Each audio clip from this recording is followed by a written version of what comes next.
Hello, viewers of this video. This is Inger Stark. I am the Professional Development Coordinator. In advance of Flex Day, which is this week, I've asked the PFT President, Jennifer Shanoski, to come and chat with me to give people just a few highlights and make some important points. And before we go there, Jennifer, I need to point out to anyone who watches this that professional development in our district is at the risk of sounding critical critique weak. And the only reason that my position exists is because the Peralta Federation of Teachers contract dictates that a faculty member will be in the district office and that there is money and a structure for PD committees on the college campuses. So I just want to acknowledge that before we begin. So that's why I'm even here. So what would you like viewers who may watch this? It could be faculty, classified professionals, hopefully administration, our trustees will watch it. What have you got for us as we go into the fall semester? Well, I want to start out by saying thank you, Inger. Thanks for all the work that you do and all the support that you provide to our whole district and faculty in particular. And also thank you for acknowledging the contract language that PFT, those that have come before me, have really fought hard to maintain and ensure that we have professional development that is budgeted every single year, and sabbaticals to go along with that. It's a really important piece of our work and a really important piece of our contract. So thanks for acknowledging that. PFT has a really busy fall ahead. We're always staying busy. We have been working on a class cuts campaign. We're really concerned about the really dramatic cuts to our schedules that we've seen take place over the last several years. We're not blind to the decreases in enrollment. We understand that students are out there working right now. We have an economy right now that doesn't support the students coming to our schools. And so we have to be mindful of that, and we have to acknowledge those real financial constraints associated with the decrease in enrollment. But PFT really believes that we have opportunities in front of us to really make sure that we're investing in our students and investing in the classroom in ways that ensure that our students are getting the best possible education they can. And cutting our schedules and really drastically decreasing our program offerings, we do not believe is conducive to that. So we're really fighting hard against the cuts to the schedule to keep our programs vibrant, viable, and to ensure that we're ready when the students come back. Along with that, we've been spending a lot of time looking at our budgets. We have a historic budget this year, tens of millions of dollars more coming to our district this year than came last year. And that's just the general fund dollars, let alone all the one-time dollars. It's really wonderful that we're offering free college and financial incentives to students to come back.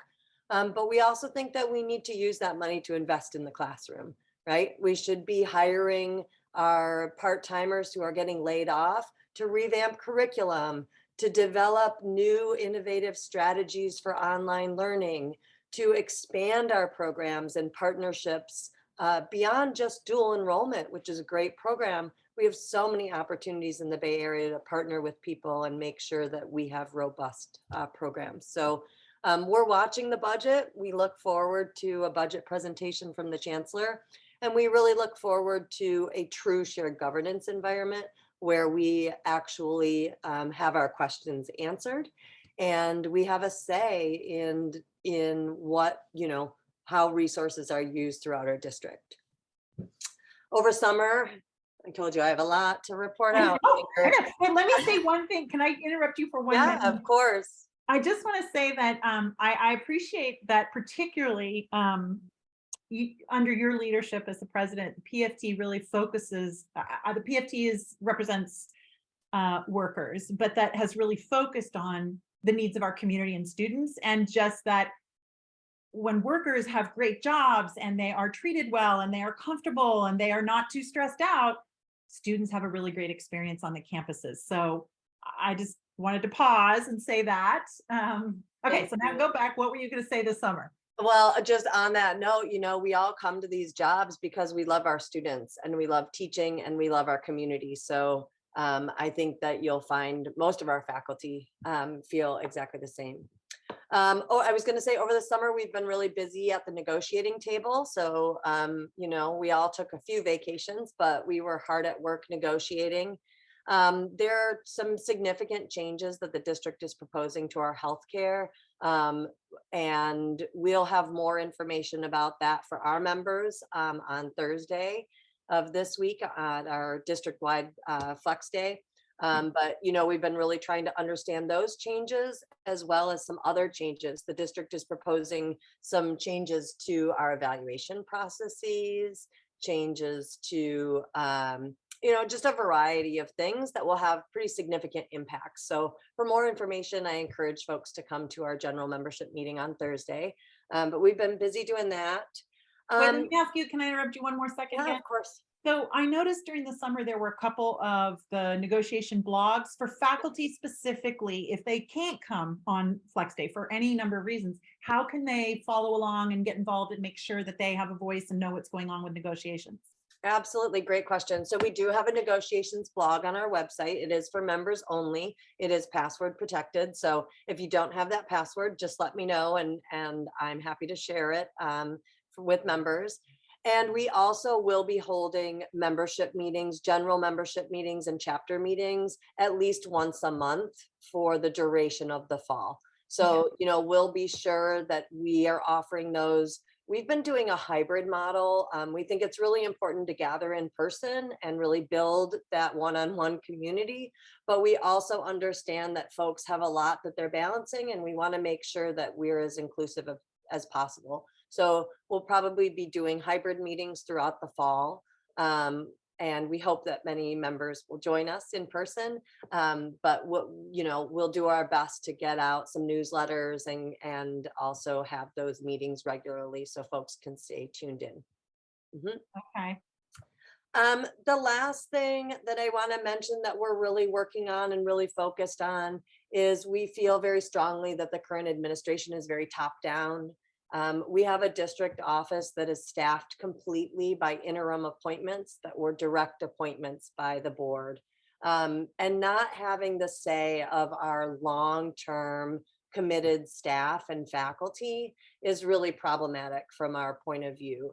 But let me unpack that for a minute. So one concern is their interim, and we know that leadership change has been extraordinarily difficult on Peralta. So that's one thing. And the other piece is and the other piece is many of them live in other areas.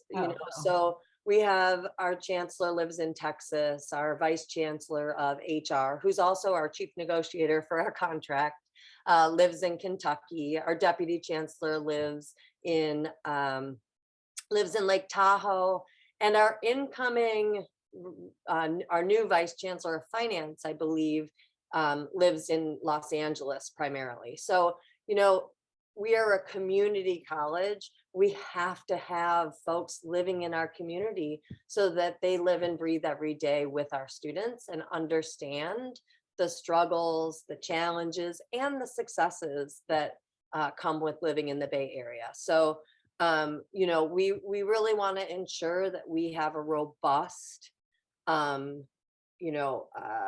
shared governance, participatory governance structure that isn't just a box that gets checked on a calendar, that really has faculty and staff input and really takes our viewpoints into account. And that's not happening now. I think a piece of that, is the in-person meetings. I know we all love Zoom. Everybody loves to be able to cook and fold laundry at the same time that they're having a meeting. But there really is no substitute for community building than sitting down around a table and, really like talking about some of the issues in front of us. So we're really trying to push our district to be less top down and more bottom up and top down, right? There's a reason we have folks in charge like the chancellor of our district and the board of trustees.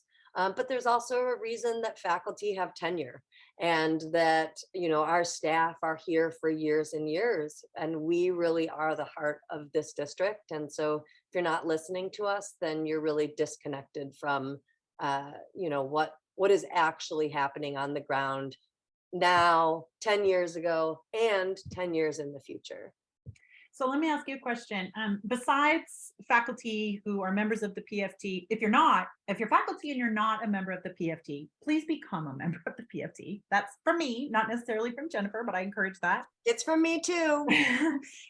But for also classified professionals who may watch this, administrators, if you had sort of one suggestion for everybody who works at Peralta for the fall to try to lift us up, what would that be? Besides coming to happy hour on Thursday. Okay, besides that. We'll come to happy hour on Thursday. And also, I really think, in labor, we talk a lot about solidarity and unity, but I really think that that's an important principle outside of just labor. We are a community college district, and we have 4 colleges within 5 miles of each other, and we're all here for the same reason. So we've got to talk to each other, and we've got to listen to each other. I think that those are really the things that I hope that we come to this year. We have a huge budget, we have resources. Let's partner, let's put our, heads together and figure out how we can best leverage those resources for a strong Peralta now and well into the future. If it's okay, that's a really awesome place to end. Thanks. It feels inspiring, and I agree. Like you said, most people who work at Peralta do so because they care about the community and the students, and are willing to come together, and hopefully will come together. And I also just wanted to highlight it. I agree with you. The more voices that can be heard, the more perspectives and voices that can be heard in every decision-making process, the better those decisions will be. So, and that's what shared governance is for, participatory governance. Yeah. All right. With that, I want to just say, I'm going to call you out. Jennifer and I will be at Mad Oak on Thursday at about 5:30. And anyone who gets there before 6, I personally will buy your first drink. You come after 6, you're on your own. Oh, so thank you, Jennifer. I'll be there before 6 to make sure I get my free drink. Okay. Thank you for your time. Bye. Welcome back, everybody. And thank you so much for being here again and again and again.